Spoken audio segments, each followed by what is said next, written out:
Hello and welcome to the first gym video for our channel.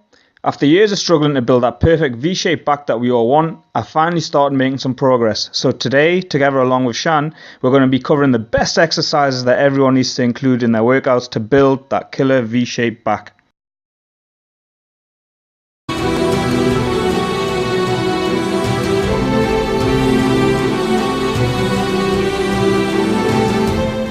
So with pull-ups, so let's say when you go into the gym and you're training back, how often do you see someone doing pull-ups? I'd say less than 1 in 4 people are doing pull-ups in their workouts. How many people do you guys see doing pull-ups? Probably no one, right? So pull-ups, the key thing is, if you look at this part in the video, this part here, all the way up here on the back, that's where it builds. So you know how you've got the waist, it starts here at the bottom. Then you've got the back at the top. That's what builds the width at the back. You can't get width without having pull-ups there, no matter what you do. Rows, they'll develop a different part of the back, like the thickness at the bottom. So you need to start doing pull-ups. And now the way you do them is, when I started, I mean, how did you start doing pull-ups? Well, I couldn't do many pull-ups at all unassisted, so I had to use the sort of the assist. I started off on about 32 kilos assist, and now I'm on 9 kilos. It's just week on week, you gotta make that progression really. So when I started, I was the exact same. I used to do 1.5 pull-ups. That's the most I could do. So I'll do one, I'd rest, I'd do another, I would rest, I'd do another, and I'll do about 10 like that. Next week I'd do two, and then I'd do one. Then eventually I got to 3, then 4. It builds up. Initially it's very difficult, but you have to build yourself up like that. Even if you need to do them assisted, there's no shame in doing assisted, but you need to do them. Otherwise you won't get a proper back. So right, that's briefly looking at pull-ups. So the unilateral work. So now, I mean, you can, once in a while we do use that, was it lat pull down? Yeah, unilateral and lat pull down is really good when basically you've maxed out on your pull-ups. You ain't going to be able to pull your own weight up no more, and you need something slightly less but the same kind of movement just to finish off that area of the back. Unilateral and lat pull is really good for that. Yeah. So I mean, with the unilateral and lat pull, the key thing is with this one is you need to bring your chest up like this. You can round it down. You can round it down like this and pull the weight in like this. And then I've seen people crunch at the end. Now it works your abs, but we're not trying to work abs at the moment. We're trying to work back. So up like this, lower back arched, chest up and out. Bring it into your chest. There's no need to arch like this. And no swinging around. Some people bring the weight down by swinging around. It's basically of no benefit at all. Yeah. Now, the speed of the reps, some people say do it super slow. Some people say do it fast. Speed is not an issue. The key thing is you need to control it.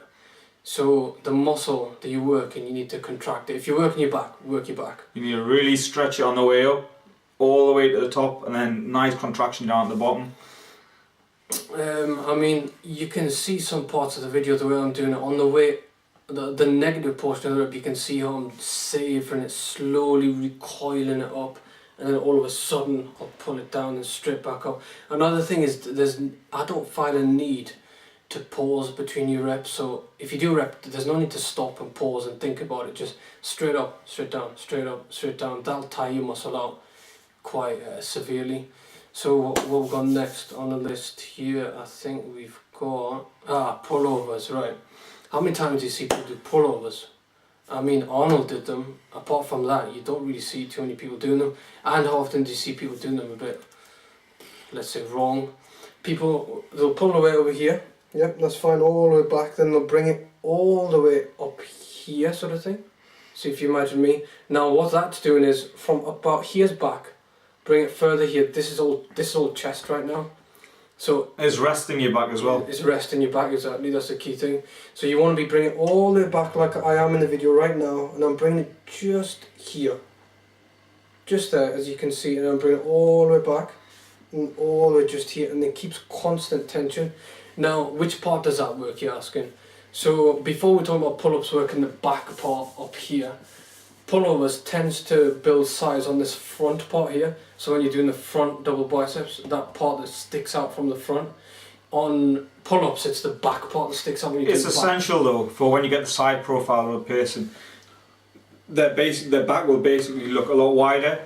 We're not talking about width as in from the V shape, we're talking about width as in coming off of the off the skeleton. So rows, it doesn't work that higher part of the back. I mean, it works the entire back, you can arguably say even lower back, but the emphasis goes more towards the lower lats areas. So the way we do, well, there's two ways you can do the rows is, so an underhand grip like this, around about neutral sort of thing, so shoulder width, and you're bringing it to your waist. You see like this part here, you bring it to this area, so you're bringing it like this in. Some people bring it all the way up here, that's working more the rear delt like that. You want to be bringing it up to your waistline here. It's a very tight movement. Even now when I'm doing it, I can feel my entire lat just contracted. On the way down, what you want to do is open yourself out. So open as if you're stretching for something really far, and then back up like this. Try that, try a set like that. Your weights are going to drop, but you'll feel it a lot better. Yeah. Don't focus on the numbers, focus on the movement. The movement is so much more important than making the gains. Okay, I mean, literally, it's going to sound silly, but it's that simple. It's just those key exercises, so we'll quickly go over it again. Pull-ups. No matter how hard they are, just start. Start doing them even if they're assisted. After that, you'll have drained a lot of strength out of the vertical motion that you can do. After that, you want to go on, let's say, lat pull down, or would you say unilateral? Either lat pull down or unilateral. Whatever the gym's got. The first exercise we always do is the pull-ups, because we find that the most tough. We find that the most, so we expend the most energy on that, and then after that, it's trying to finish off that upper back area. So lat pull down or unilateral sort of pull downs, and then we follow that up with the bent over rows or the pullovers. Perfect. Yeah. So as if he's saying here, drain your energy on the pull-ups. Go straight to another vertical movement. After you've done that, then you have a choice of going to, let's say, a bent over barbell row, or a dumbbell row. So that's going to get, as we were saying, the bottom of the lats. You know when someone's back, we'll put some pictures in here for you as well, so you can see what we're talking about. Not the upper lats, but the lower, where they connect to the spinal erectors. Back there, people tend to lack thickness to get that sudden V shape. That's where it comes in with the bent over stuff, whether it be single arm or whether it be with the barbell. Now after that, because we've drained a lot of strength by this time, the biceps as well, but we've forgotten to mention that biceps get used in all of these exercises, no matter what anyone else says. So after this, you've drained a lot of strength. Now we tend to do pull overs, isn't it? Pullovers, yeah. Pullovers. So just as the video shows, as we just mentioned before, all the way back down, but just up to about here sort of thing, where it comes into your line of sight and all the way back down.